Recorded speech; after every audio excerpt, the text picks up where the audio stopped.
তার উপর জুতা নিক্ষেপ করেছে, বিভিন্ন অশ্লীল তারা অঙ্গভঙ্গি করেছে। আজকে আমরা এই যে এই পর্যায়ে এসে আমরা এই জিনিসটা দেখতে চাই। আজকে আমরা দেখি যে বিভিন্ন ছোটখাটো বিভিন্ন ব্যাপারে তারা ধর্মীয় অবমাননার সংগঠনে আমাদের বিভিন্ন সনাতনী ভাইদের বোনদের তারা অপমানিত করে, তাদেরকে বিভিন্ন মত সৃষ্টি করে, তাদেরকে হেনস্থার শিকার করে। কিন্তু আজকে এই যে অবমাননা করেছে তার কি একটা সুস্থ বিচার হবে না? আজকে ভগবান শ্রী রামচন্দ্রের জুতা নিক্ষেপ করেছে, তার উপর অশালীন অঙ্গভঙ্গি দিয়েছে। আজকে আমাদের কোটি কোটি সনাতনীদের অনুভূতির উপর আঘাত করেছে। ভগবান শ্রী রামচন্দ্র আমাদের ধর্মের আদর্শের গুরুত্ব প্রতীক, তার অবমাননা করা, আমাদের কোটি কোটি সনাতন সমাজের প্রত্যেকটা ভক্তের অবমাননা করা, তাদের বিশ্বাসের উপর আঘাত করা।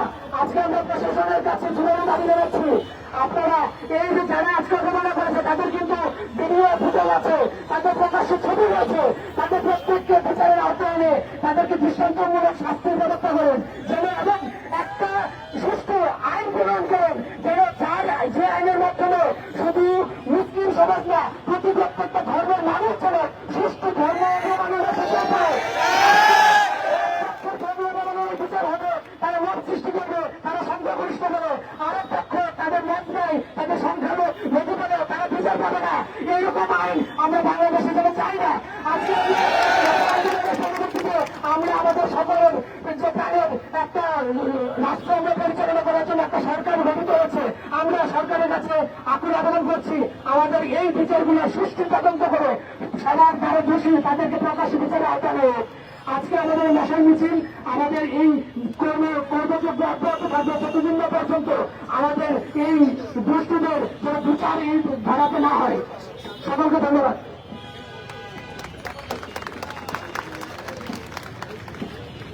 সংগ্রামী উপস্থিতি, আমরা দেখতে পাই যে যখন দীপু দাসকে একটা ধর্মীয় অবমাননার ট্যাগ দিয়ে মেরে ফেলা হয় তখন প্রশাসন কোনো ব্যবস্থা নিতে পারে না, কিন্তু এখানে তার ধর্ম অবমাননার কোনো দোষ ছিল না কিংবা তার কোনো প্রমাণও ছিল না, তারপরেও তাকে এইভাবে জনসম্মুখে তাকে আগুনে পুড়িয়ে দিয়ে ফেলা হয়েছে।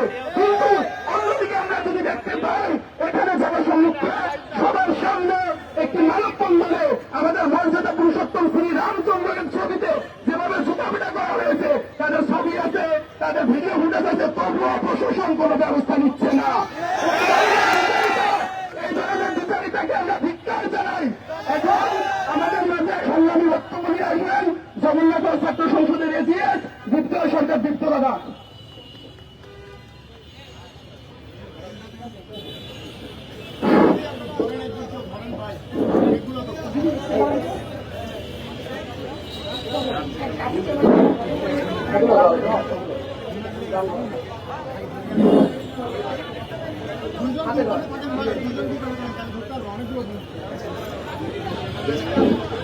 এক দেশ দুই নীতি, এক দেশ দুই নীতি, এই কথাগুলোর সাথে আমরা সংখ্যালঘুরা বিশেষভাবে পরিচিত। এই কথাগুলো বলার পিছনে একটা সুনির্দিষ্ট কারণ আছে। কারণটা হলো এমন, একটা মেজরিটি এবং একটা হচ্ছে মাইনরিটি, দুটো বাংলাদেশের সম্প্রদায় অবস্থান করতেছে। একটা মেজরিটি সম্প্রদায়ের বিরুদ্ধে বা একটা মেজরিটি সম্প্রদায়ের পক্ষে যখন ধর্ম অবমাননার একটা অভিযোগ দায়ের করা হয়, তাদের শাস্তি এবং বিচারটা কতটা দগদগে হতে পারে তার কিছু উদাহরণ আমি বলে যাচ্ছি।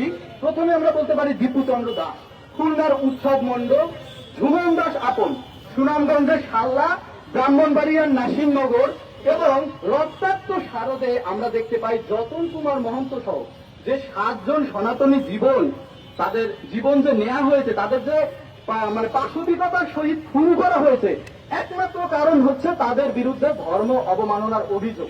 এটা আমি বলতেছি মেজরিটির পক্ষে যখন ধর্ম অবমাননার অভিযোগটা হয়। এর উল্টো দিকে যখন আমরা মাইনরিটি সম্প্রদায় বা সংখ্যালঘু সম্প্রদায় আমরা যখন দাবি করি যে বাংলাদেশে সংখ্যালঘুদের উপর নির্যাতন হচ্ছে এবং তাদের যে আরাধ্য দেব দেবতা তাদেরকে অবমাননা করা হচ্ছে, তার বিচার এবং শাস্তি কিভাবে হয় আমি একটু বলি। সেটা হচ্ছে কিছুদিন আগে পলাশবাড়িতে যে শ্রী রামচন্দ্রের ব্যানারে প্রকাশ্যে জনসভায় জুতোপেটা করা হয়েছে, এটা হচ্ছে প্রত্যক্ষ অবমাননা। এই ঢাবির মাটিতে এই ঢাবির মাটিতেই আমারই ব্যাচমেট সাহেব, তার বিরুদ্ধে যে ধর্ম অবমাননার জন্য আমরা দাঁড়িয়েছিলাম, তার শাস্তি কি হয়েছে আপনারা জানেন? তার শাস্তি হয়েছে কখন? মাস্টার্সের পরে 4 মাসের বহিষ্কার। আরে ছাত্রত্ব আছে, বহিষ্কার করো 4 মাসের জন্য, মাস্টার্সের পর রেজাল্ট হয়ে যাওয়ার পর সব নাটক। তাতে কি শাস্তি হলো? ও যে বক্তব্য, ও যে ফেসবুকে ওর টাইম লাইনে যে দিয়েছে, তা আপনারা অনেকেই জানেন, অনেকে পড়ছেন। আমরা এই মাটিতে দাঁড়িয়ে, এখানে দাঁড়িয়ে প্রতিবাদ করে গিয়েছিলাম। প্রতিবাদ করা ঠিক 4 মাস, ইভেন আরো পরে তার বহিষ্কার আদেশ করা হয় যখন তার মাস্টার শেষ হয়ে যায়। বাংলা বিভাগে যারা আছে আপনারা জানেন না? আপনারা তো জানেন, তাই না? বাংলাদেশ সংবিধানে 41-এর কয়ে বলা আছে বাংলাদেশের মানুষ যে কোনো ধর্ম পালন করতে পারবে, যে কোনো ধর্ম পরিচয় ধারণ করতে পারবে। 41-এর ক্ষয়ে কি বলা আছে?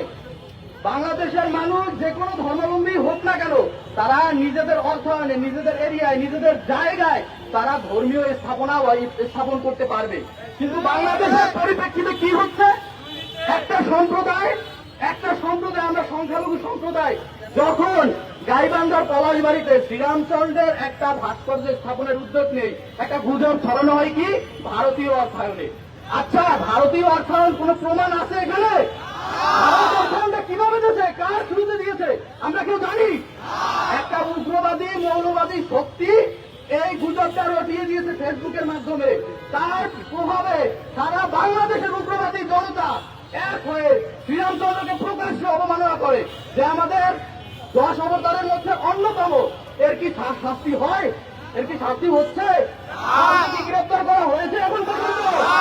আমি যদি পরিসংখ্যানের দিকে তাকাই একটু, ক্যাবের একটা রিপোর্ট যেটা প্রথম আলোতে প্রকাশিত হয় 2025 সালের নভেম্বরে, গত বছর জানুয়ারি থেকে নভেম্বর পর্যন্ত 57 থেকে 73টা পর্যন্ত ধর্মীয় অবমাননার কারণে সংখ্যালঘুদের উপর হামলা হয়।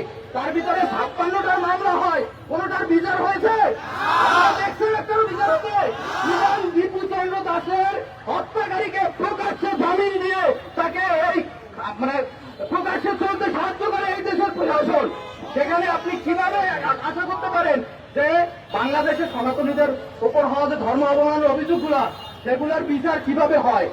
আরো একটা পরিসংখ্যানের দিকে আমি যাচ্ছি। 2024-25-এ 5 আগস্টের পরবর্তী সময় থেকে টোটাল 12 মাসে বাংলাদেশ হিন্দু বৌদ্ধ খ্রিস্টান ঐক্য পরিষদের মতে, এটা বণিক বার্তায় প্রকাশিত 25 মার্চে মেবি, 2001 বছরে 2042টা সংখ্যালঘুদের উপর হামলা হয়, তার ভিতরে ম্যাক্সিমামের মামলা হয়। আপনারা জানেন কয়জনকে গ্রেপ্তার করা হয়েছে? আপনারা জানেন? একজনকেও গ্রেপ্তার করা হয় নাই। যদিও বা গ্রেপ্তার দেখানো হয়, তাদেরকে 1 সপ্তাহ ভিতরে ছাড়া দেওয়া হয়, জামিন দেওয়া হয়। এটা কেন? আমরা মত করতে পারি না বলে কি আমাদের কোনো অনুভূতি নাই? আমি এই ব্যাপারটা বারবার বলি যে একটা দেশের 2টা নীতি কেন হবে? আপনি যেমন, আপনি মেজরিটি একজন মানুষ, আপনি যেমন এই দেশের নাগরিক, আমি ওই দেশের নাগরিক। আপনি ট্যাক্স দেন, আমি ট্যাক্স দেই। সরকারের যে কোনো উন্নয়নমূলক কর্মকাণ্ডে আমার প্রত্যক্ষ অবদান। কেন আমাকে বারবার ভারতের দালাল বলে অভিহিত করা হয়? এই দেশের পিছনে আমার অবদান নাই? 1971 সালে হিন্দু মুসলিম বৌদ্ধ খ্রিস্টান সবাই এই দেশ স্বাধীন করেছে।